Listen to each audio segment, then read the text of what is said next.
We want to show you this video on our monitors in California. Look at this. This is showing the explosive impact of the largest wildfire burning in the entire United States. I'm literally standing in the midst of that burn scar there.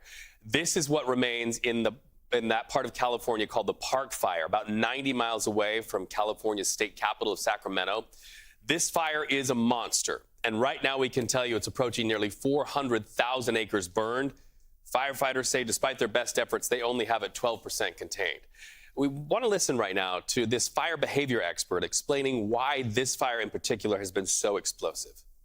On the west side of the fire, on branch 5, branch 10, and portions of branch 12, there's abundance of grass. The grass crop in here hasn't been seen for years. There's lava rock all over the place. The lava rock makes it slow progress for us to get in there and cut line. Moving over the top in branch 12, branch 15, and branch 20, we're getting into more of a brush and timber component.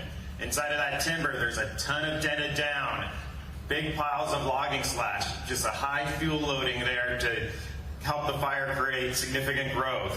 Down into branch 25, we then transition from the timber to the brush and get back into that grass and that abundant grass crop. So hot and a lot of fuel out there. He doesn't have a lot of comforting news for firefighters. They are facing winds that are now blowing embers. Zoe, let's talk to you about that. Wind is definitely the worst enemy of a firefighter next to the actual sparks and fire. Oh, yes, and the air quality is just absolutely awful. And you can see all of that smoke. It is just pouring, billowing out of the fires that are ongoing all across the West Coast. And those fires and those wildfire smoke that comes along with it is continuing to travel up across the northern parts of the United States. So even if you're not seeing a wildfire around you, you likely are going to be seeing some sort of wildfire smoke. And you might be noticing, why is it leaving out the southern part of the United States? Well, it's all rotating around this area of high pressure, and it will continue to rotate and bring even places like North Carolina that wildfire smoke. That's how widespread this system is going to travel. And we are going to be seeing that area of high pressure, not bringing wildfire smoke only, but also bringing heat across the central United States. Those high temperatures are going to be very hot, as again, it's all revolved around this area of high pressure that is setting up across the central United States. You can kind of see the clouds that are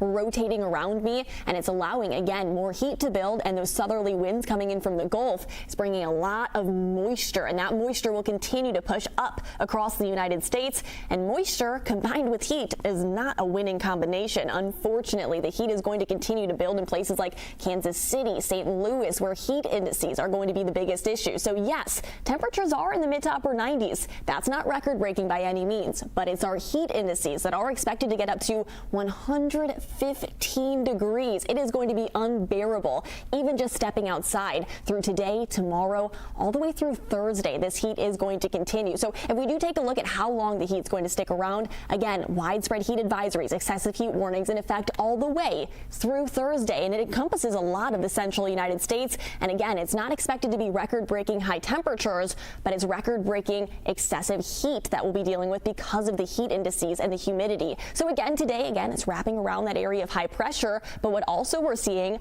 is a little bit of severe weather around the outside band of that high pressure. So that's something that we're also tracking: the heat, the smoke, and the chance for severe weather as we step out today. Tomorrow, that heat will only continue to build as that high pressure system gets even stronger. And then by Thursday or Wednesday, that's the day that our eyes are all going to be on. And this heat, again, is going to continue through Thursday. Those areas in purple all the way from the south coast of the Gulf all the way up to the Midwest, and even including some of the Great Plains states. This is going to be a big issue again through the mid to later parts of this week, so heat safety is easily going to be top priority out there. Reed, back to you. All right, thank you. Our video monitors help us jump the map to Canada, where the military now joins in the fight against this fire in Jasper, Alberta.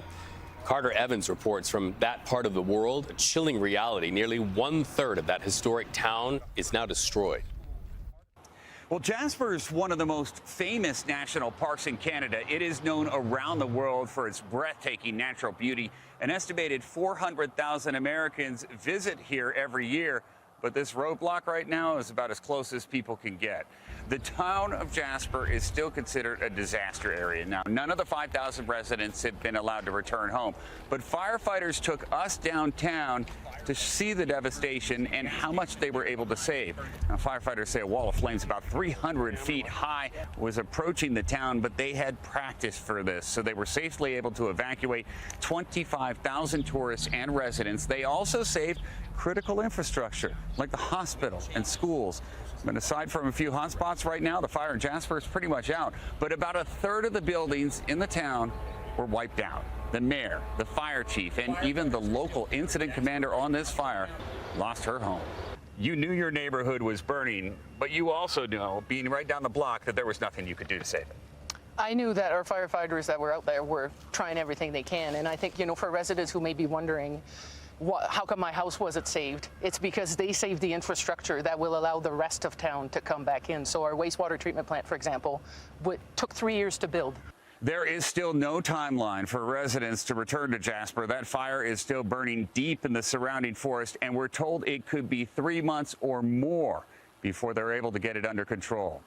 Carter Evans, CBS News, Hinton, Alberta.